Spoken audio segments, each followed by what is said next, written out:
chez vous. Là, on se dirige au travail. Mais je voulais un peu parler d'une histoire qui m'a vraiment touchée. On ne peut pas parler seulement des histoires qui sont négatives. Hein. Nous devons aussi féliciter ceux qui ont fait du bien, comme les prophètes. Le prophète. Attendez, d'abord, j'arrête la musique ici. Comme les prophètes Joël Tatou. En tout cas, moi je pense que le prophète Joël Tatou doit coach. Il doit commencer à coach les pasteurs là divorcés. Les pasteurs divorcés. J'ai vu beaucoup de pasteurs, les papas tout comme les jeunes qui aiment divorcer. Ils utilisent la chair hein, pour venir maintenant insulter leurs femmes, nous dire comment est-ce que leur femme était sale, nous dire comment est-ce que leur femme trichait parce qu'il n'y a personne qui veut prendre la responsabilité. Il n'y a personne qui veut prendre la responsabilité quand il fait du mal à une femme. Moi, je me dis toujours, une femme, c'est une vase. Quand elle vient chez toi, là, elle est vraiment une vase qui est vide que tu dois remplir. Et quand tu remplis là, qu'est-ce que tu y mets? Qu'est-ce que tu y mets? Parce que si tu mets de l'eau pure, tu boiras aussi l'eau pure. Mais si tu mets l'eau sale, c'est l'eau sale là que tu vas boire.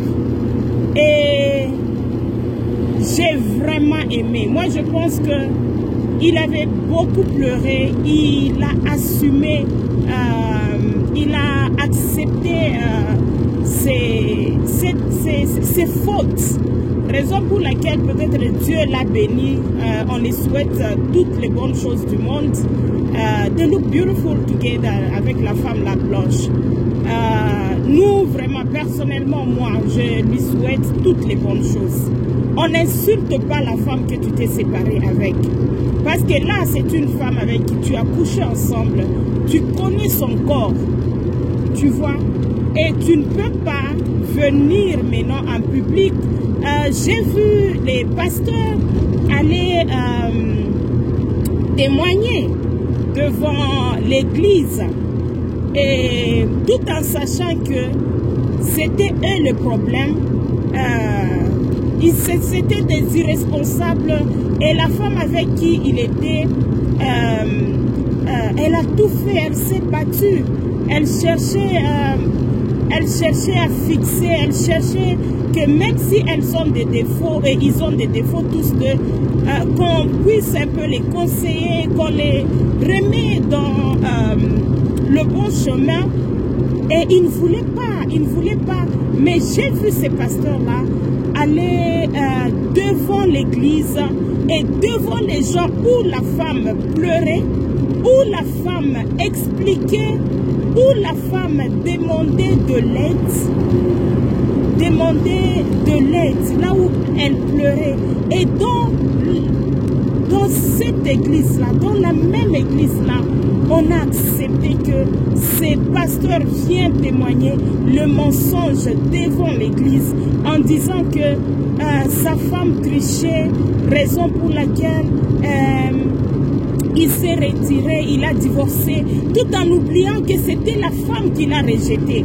C'était la femme qui s'est tirée. Mais il a changé l'histoire et allé devant l'église et témoigner le mensonge. Par là, je vais demander à toutes les femmes qui sont en train de passer dans des moments difficiles avec vos maris, n'allez pas voir les pasteurs pour demander le conseil. Non, n'allez pas voir le pasteur. Moi, je vais préférer que tu appelles un coach sur Facebook, sur YouTube, quelqu'un qui ne te connaît pas. Oh, tu vas voir les cancellats. Comme ici, chez nous, c'est un peu développé.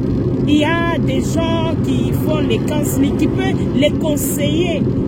Les gens qui peuvent vous conseiller sur le mariage, ils ne vont pas prendre part.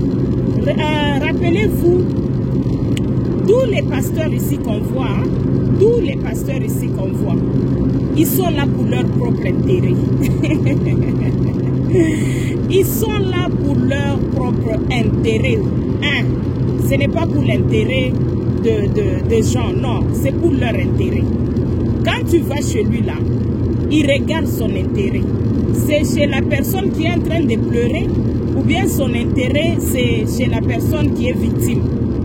Si c'est la personne qui est en train de pleurer là, on te soutient. Si c'est la personne là qui est en train d'abuser, on les soutient. Et moi, ça m'avait vraiment blessé. C'est parmi les choses qui m'ont fait tellement mal. Je suis même tombée dans la dépression. C'est quand tu regardes le mauvais cœur des gens. Le mauvais cœur des gens. Tu pleures chez la personne et demain elle te détruit. Tu lui demandes les conseils. Demain elle amène tes problèmes. Elle en parle à tout le monde. Elle en parle à tout le monde. Et comme conseil que je peux donner aux femmes qui sont en train de passer de moments difficiles avec vos maris, please, ne vous confiez pas au pasteur. Là, c'est un non-non. Ne vous confiez pas au pasteur. Ils sont là pour leur propre intérêt. Mais, comme je l'ai dit au début, Pastor Joel, I'm really grateful. Tu as montré une maturité au-delà. Tu as montré une maturité. Tu as assumé. En tant qu'un homme, tu es le chef de la famille. Et quand tu es le chef de la famille, quand les choses ne marchent pas, il faut prendre la responsabilité. Parce que nous, les femmes, on réagit seulement, on réagit à ce que vous nous donnez. Moi, je me dis toujours, une femme a la capacité d'être rééduquée par son mari. Quand on t'amène une femme là, si tu lui montres de l'amour dès le début, tu as aussi la capacité de rééduquer cette femme-là. Mais très souvent, les hommes deviennent hypocrites pendant les fiançailles. Moi, je me dis, pendant votre fiançailles, c'est le moment où tu dois commencer à rééduquer ta femme. Chérie, moi, je n'aime pas ça. Tu ne trouves pas, avec amour, hein, une femme va accepter. Mais quand tu es impoli là, la femme va te montrer qu'elle est très impolie. Elle est née dans la génération des impolis. Et quand tu vois, tu es peut-être la 4e génération des impolis. Hein, dont l'impolité, c'est plus. Donc, je vais demander aux hommes, ne soyez pas des hypocrites. Assumez. Si tu as fait quelque chose de mauvais à une femme, il faut assumer. Tu ne peux pas comparer une femme qui te nourrissait, une femme qui prenait soin de toi, avec une femme que tu as mis à la maison, que tu es en train de nourrir. Et tu veux que les deux femmes-là se comportent de la même façon. Non. Non, messieurs. Non. Non. Ils vont se comporter différemment. Ah oui? Une femme que tu fais dormir dehors, mais elle est en train de payer la maison. Et une femme que tu es en train de payer la maison, elle dort dans la maison. Tu veux que les deux femmes-là se comportent de la même façon? Non. Après avoir eu l'électrochoc, il y a moi si à Boyo. Si tu commences à te comporter bien, moi je m'en fous. Moi je m'en fous. Mais ce que j'ai aimé avec le pasteur Joel, il m'a... L'humilité. L'humilité dans lui. Il a montré avec les preuves comment est-ce qu'il a pleuré, il a supplié sa femme.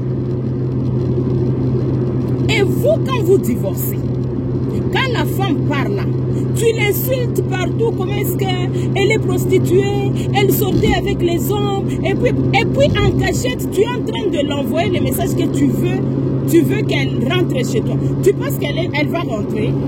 Tu penses qu'elle est bête, toi?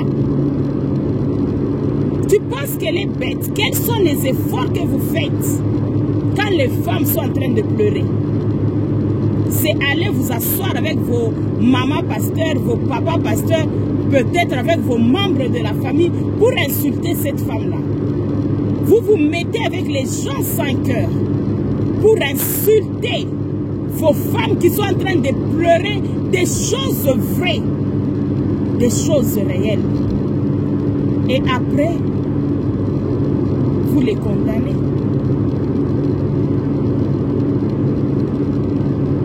Merci prophète, merci beaucoup.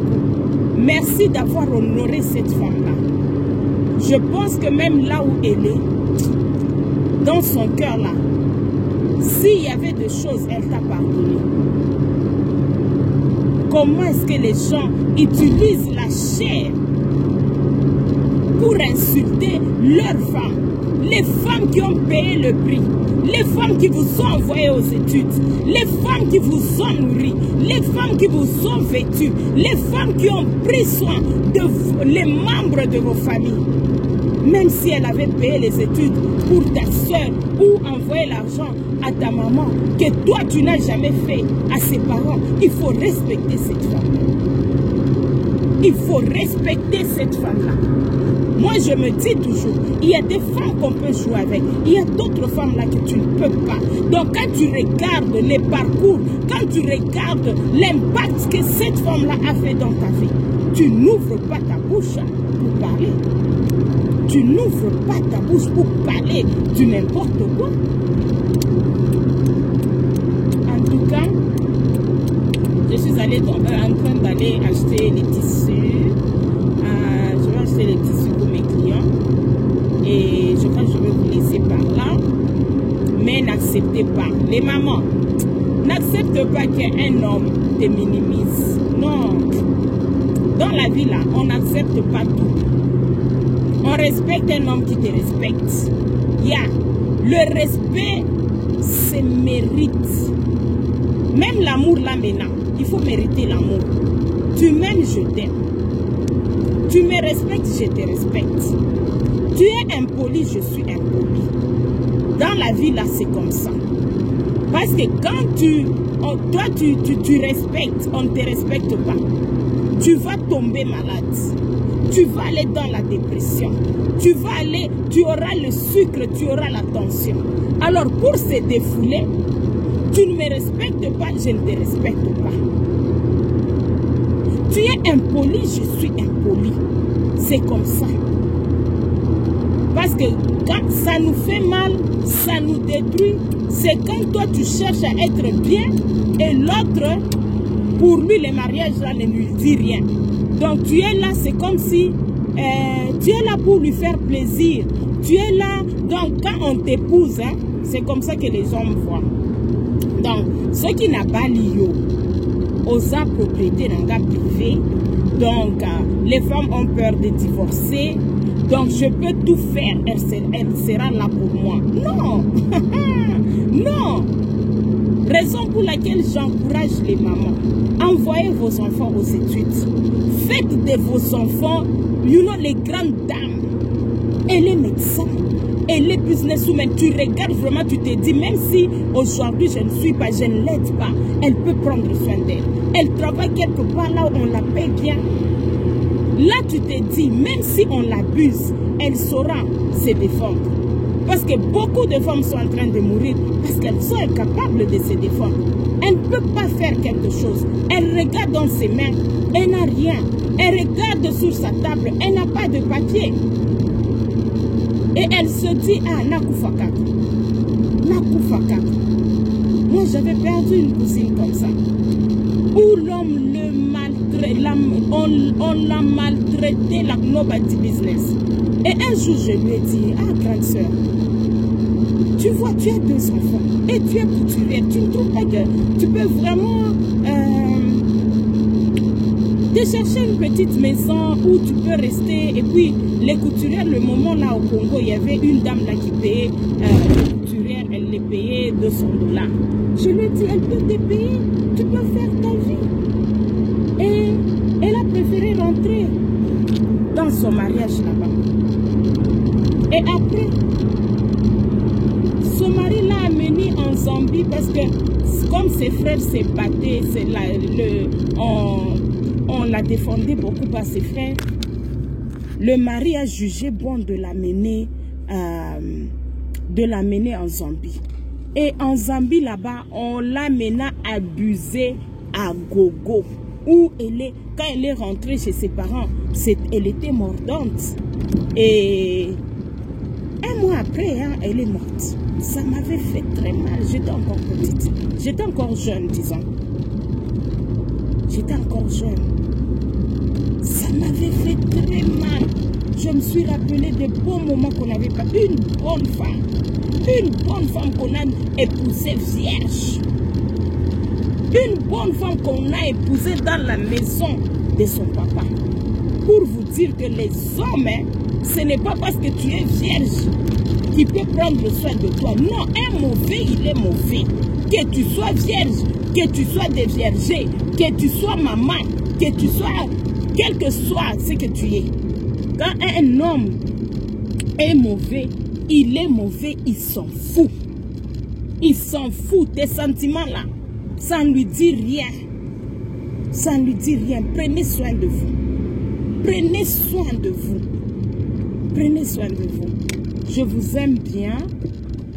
On va parler encore plus tard.